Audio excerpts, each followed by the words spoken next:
Hi అండి. Welcome back to Dudda's kitchen. ఈరోజు మనం పార చేపలు ఫ్రై చేసుకుందామండి. చాలా టేస్టీగా ఉంటాయి. మీరు కూడా తప్పకుండా ట్రై చేసి మీకు ఎలా వచ్చిందో కామెంట్ చేసేయండి. వీటి కోసం మనం ఇప్పుడు మసాలాలని రెడీ చేసుకుందాము. ఫిషెస్ని ముందు శుభ్రంగా క్లీన్ చేసుకోవాలి. వీటి క్లీనింగ్ ప్రాసెస్ కూడా నేను మన ఛానల్లో షార్ట్ పెట్టాను. చాలామంది చూశారు. చూడని వాళ్ళు తప్పకుండా చూడండి. ఇప్పుడు ఈ మసాలాల కోసం 2 స్పూన్స్ కారం తీసుకోవాలి.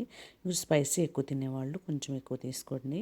2 స్పూన్స్ కారం, టేస్ట్గా సరిపడినంత సాల్టు, కొంచెం పసుపు, అలాగే 1 స్పూను ఫిష్ మసాలా, 1/2 స్పూన్ ధనియాల మసాలా, అలాగే కొంచెం జీలకర్ర పౌడర్ కూడా వేసేసి 2 స్పూన్స్ అల్లం వెల్లుల్లి పేస్ట్ వేసేసుకొని కొంచెం ఆయిల్ వేసుకోండి. ఆయిల్ వేసుకోవడం వల్ల మసాలాలన్నీ కూడా మంచిగా మిక్స్ అయ్యి చక్కగా ఫిష్కి పడతాయండి. ఫ్రై చేసుకున్నప్పుడు మంచిగా జ్యూసీగా వస్తాయి. ఇలా మంచిగా ఆయిల్ వేసేసుకొని మసాలాలన్నీ మంచిగా మిక్స్ అయ్యేలాగా బాగా కలుపుకోవాలి. ఇలా కలుపుకున్న మసాలాలని ముందు ఫిషెస్ని ఏం చేయాలంటే మనం అడ్డంగా కొంచెం చిన్న చిన్న పీసెస్గా కట్ చేసుకోవాలండి. ఇలా ఫిష్గా ఫ్రై చేసుకోవాలంటే ఖచ్చితంగా ఇలా ఘాట్లు పెట్టుకుంటే లోపలికి కూడా మసాలా వెళ్ళి మంచిగా ఫ్రై అవుతుంది. ఆయిల్ లోపలికి వెళ్ళి మంచిగా ఫ్రై అవుతుంది. అలాగే మసాలాలు, ఉప్పు, కారం కూడా ఫిష్కి బాగా పడతాయి. కాబట్టి ఫిష్గా ఫ్రై చేసుకునేటప్పుడు కొంచెం ఘాట్లు పెట్టుకోండి.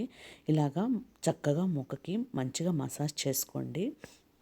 మనం ఎంత బాగా మసాలాలు పట్టిస్తామో ఫిష్ అంత టేస్ట్గా ఉంటుందండి. చాలా చక్కగా ఇలా మంచిగా ఏం చేస్తారంటే మసాలాలు పట్టించేసి బాగా మరుగుతున్నటువంటి ఆయిల్లో డీప్ ఫ్రై చేసేస్తారు. అట్లా చేసుకోవడం వల్ల ఏమవుతుందంటే ఫిష్లో ఉన్నటువంటి ఫ్యాట్ అలాగే మంచి మసాలాలన్నీ కూడా ఆయిల్లోకి వెళ్ళిపోయి ఫిష్ అంత టేస్ట్ ఉండట్లేదండి. కొంచెం ప్యాన్ మీద మాత్రం ఆయిల్ వేసేసుకొని అలా ఫ్రై చేసుకుంటే ఫిష్లో ఉన్నటువంటి టేస్ట్, ఆయిల్ కానీ అలాగే మసాలాలు కానీ అలాగే ఫ్యాట్ కానీ ఏది కూడా పోకుండా ఫిష్కి పడతాయండి. కాబట్టి ఎక్కువగా డీప్ ఫ్రై చేసుకోకుండా, అంటే ఆయిల్ ఎక్కువ వేసేసి కళాయి లాంటి వాటిలో ఆయిల్ ఎక్కువ వేసేసి ఫ్రై చేస్తాం కదా, అలా కాకుండా చక్కగా ప్యాన్ పెట్టేసుకొని ప్యాన్లో ఆయిల్ వేసుకొని ఫిష్ని ఫ్రై చేసుకోండి. దాని టేస్ట్ అస్సలు పోదు, ఇంకా చాలా టేస్ట్గా కూడా ఉంటుంది. ఈ ఫిష్ అయితే చాలా టేస్ట్గా ఉందండి. చాలా ఇష్టంగా తిన్నాము మేమైతే. ఇలా చక్కగా ఇట్లా మ్యారినేషన్ చేసిన తర్వాత మీకు టైం ఉంటే కనుక ఒక 1/2 అవర్ దీన్ని చక్కగా మ్యారినేషన్ అవ్వనివ్వండి. టైం లేకపోతే కనీసం ఒక 10 మినిట్స్ అయినా సరే మ్యారినేషన్ అవ్వనివ్వండి. అలా చేసుకోవడం వల్ల ఫిష్కి మంచిగా మసాలాలు పడతాయి. ఇలా చక్కగా మసాలాలు పట్టించిన తర్వాత ఒక 1/2 అవర్ తర్వాత లేదా ఒక 10 మినిట్స్ తర్వాత ప్యాన్లో ఆయిల్ వేసేసుకొని ఆయిల్లో చక్కగా ఆ ప్యాన్లో ఎన్ని ఫిషెస్ పడితే అన్ని ఫిషెస్ పెట్టేసేసుకొని మీడియం ఫ్లేమ్లో కుక్ అవ్వనివ్వండి. హై ఫ్లేమ్లో పెట్టుకోవద్దు. చక్కగా మీడియం ఫ్లేమ్లోనే వాటిని ఫ్రై అవ్వనివ్వండి. మంచిగా గోల్డెన్ బ్రౌన్ కలర్ వచ్చే వరకు కూడా ఫిషెస్ని మంచిగా ఫ్రై అవ్వనివ్వండి. చాలా అంటే చాలా టేస్ట్గా ఉంటాయి. తప్పకుండా మీరు ట్రై చేయండి. ఇలా ఫిష్ని ఒకవైపు మంచిగా గోల్డెన్ బ్రౌన్ కలర్ వచ్చే వరకు ఫ్రై అయిన తర్వాత రెండో వైపు కూడా టర్న్ చేసుకోండి. ఇలా టర్న్ చేసుకొని రెండో వైపు కూడా మంచిగా ఫ్రై అవ్వనివ్వండి. హడావుడిగా వీటిని ఫ్రై చేయొద్దండి. ఎప్పుడైనా సరే మనం నాన్ వెజ్ వండుకునేటప్పుడు హడావుడిగా చేసుకున్నామంటే కనుక అసలు అవి టేస్ట్ ఉండవు. దాని లోపల మంచిగా కుక్ అవ్వండి. కాబట్టి మనం హడావుడి చేసుకోకుండా చక్కగా కొంచెం మీడియం ఫ్లేమ్లో పెట్టేసేసుకొని ఫిషెస్ని రెండు వైపులు కూడా మంచిగా వేగనివ్వాలి.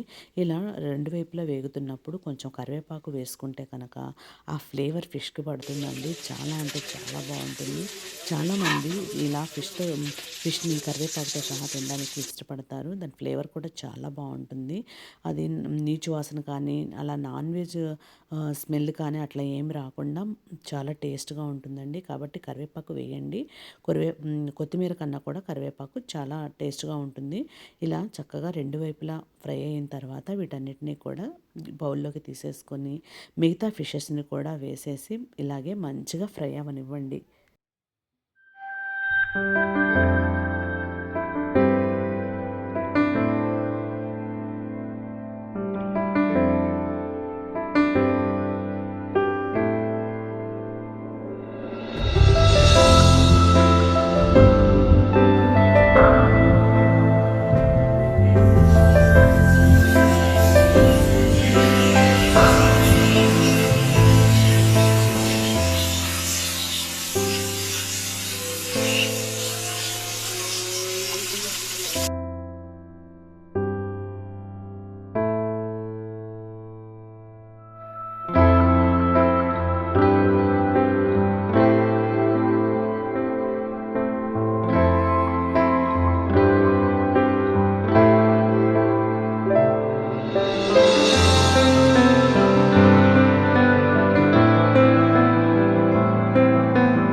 అంతేనండి, ఎంతో టేస్టీగా ఉండేటువంటి ఫిష్ ఫ్రై రెడీ అయిపోయింది. మీరు కూడా తప్పకుండా ట్రై చేసి మీకు ఎలా వచ్చిందో కామెంట్ చేసేయండి.